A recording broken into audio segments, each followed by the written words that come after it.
What's going on, people? My name is Alex Elliott and welcome back to the channel. Now, today I'm going to be talking to you about the Elysia XMAX. Now, I have had this for like around about 2 months, so I've really been able to play with this. And I think the way that I would conclude my opinion on this unit is that it's just way more versatile than you think it is. And I've done my best in this video to try and just showcase the plethora of things that this unit can actually do.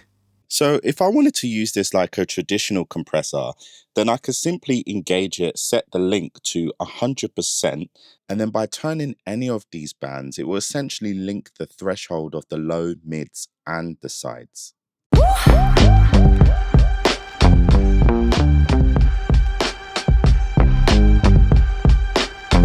And then we can use the output level in order to gain compensate and make sure everything's level. But where this gets really interesting, of course, is because it's multi-band. So let's say, for example, that I wanted to use this compressor in the way of setting it up to have a side chain, so it wasn't compressing anything below, let's say 150 Hertz. Then I would use the X frequency crossover, set that to 150, or in this case 140, and then I would de-link it. So as you can see now, it's only compressing the middle and not the lows.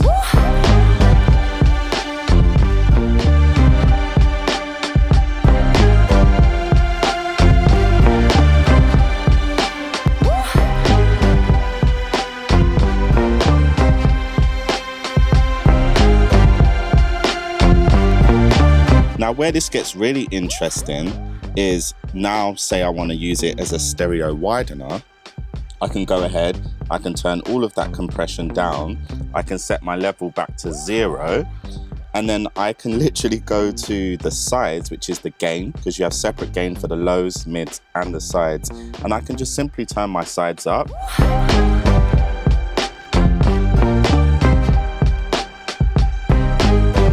Bypass.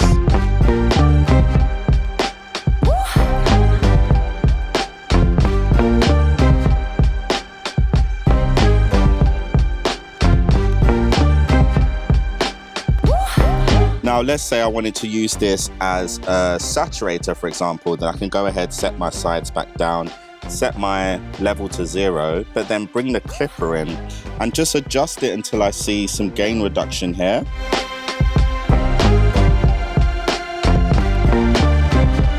And I like to adjust it to a point where I'm not hearing any audible distortion, but I'm just hearing just that nice grit and saturation, but not breaking up to the point of changing it too much.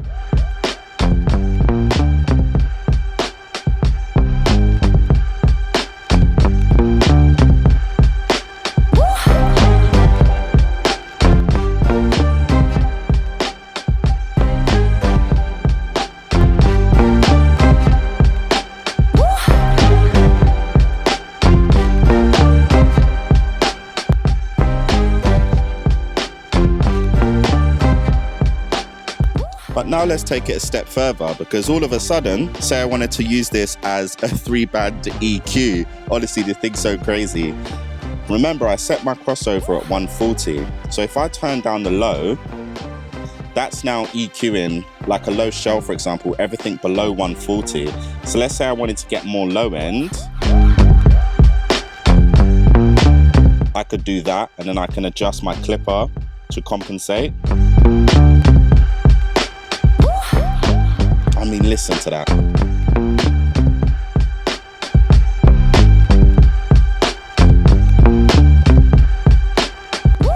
And the same goes for the mid band.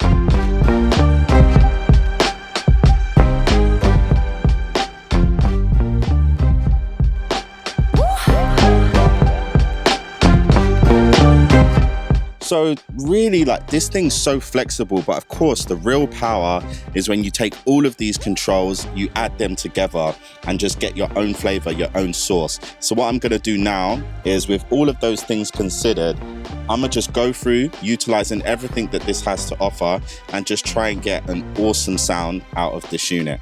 Let's jump straight into this.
So as you can hear, I've been able to add so much energy into this mix. Now, with the low mode, this is really, really interesting because what it essentially does is it adds a high pass filter into the sides.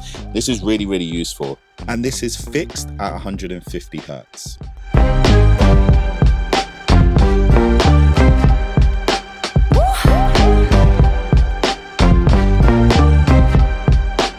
Now, before I forget, there's also this tone control over here, which is essentially a high shelf EQ. Let's have a listen to how that sounds.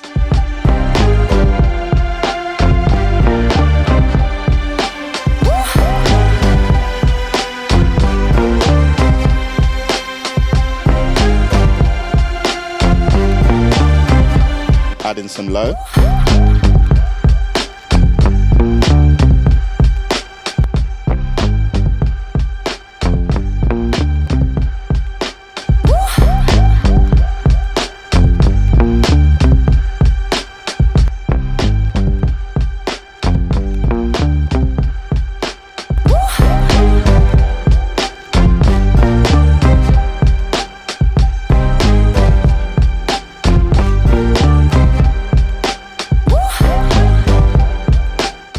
What if we just wanted to have a listen to how this sounds across the drums?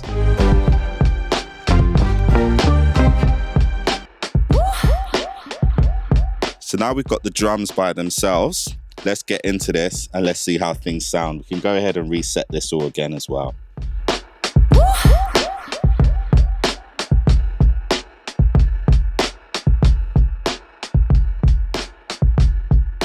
Kind of want to lower the crossover to get more compression on that kick. Now I want to dirty it up.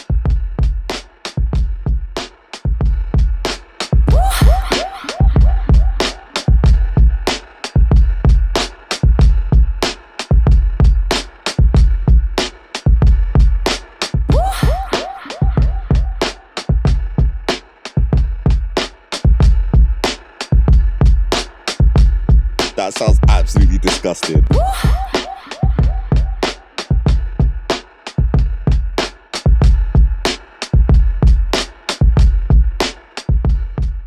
Now let's check it out how it is compressing the low end. I usually get my low end quite balanced before I go out to a unit like this, but what I've done is I've turned my kick and bass bus up by 3 dB so we can really start to see what this unit can do. Let's jump into this.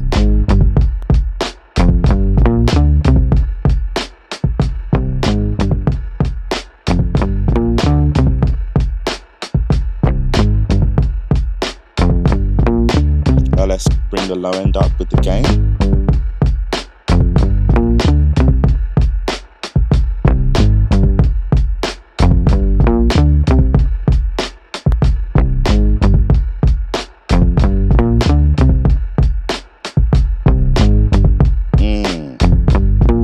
Let's get a clipper involved. Just a little bit.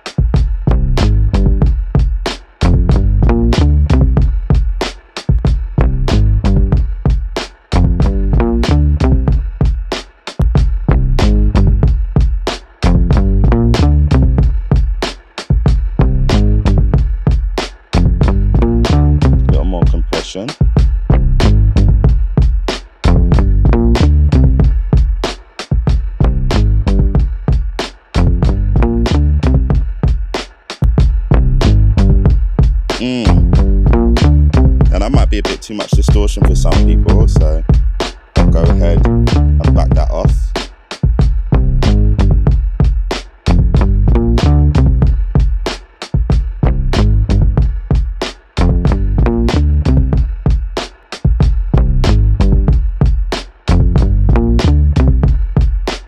And then lastly, the final thing I wanted to mention, because I didn't quite cover this in the video, is this punch. But essentially what it's doing is it's switching between two ratios, one that's a little more subtle and then another one that's more, I wouldn't say aggressive, but you can hear it more when you're compressing. And personally, I love this, so I've just kept it in this mode the whole time.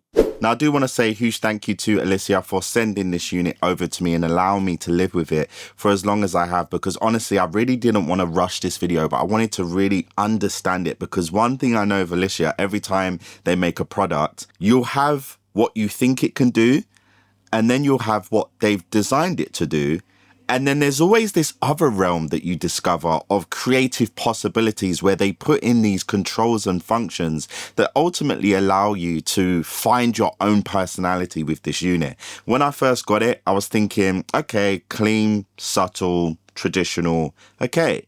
Then you start driving into that clipper, and I had to honestly keep checking the meters to be like, is this actually just much louder, because it's peaking much louder? But once again, you hit the clipper, you get the increase in the RMS level, and it just tonally sounds great.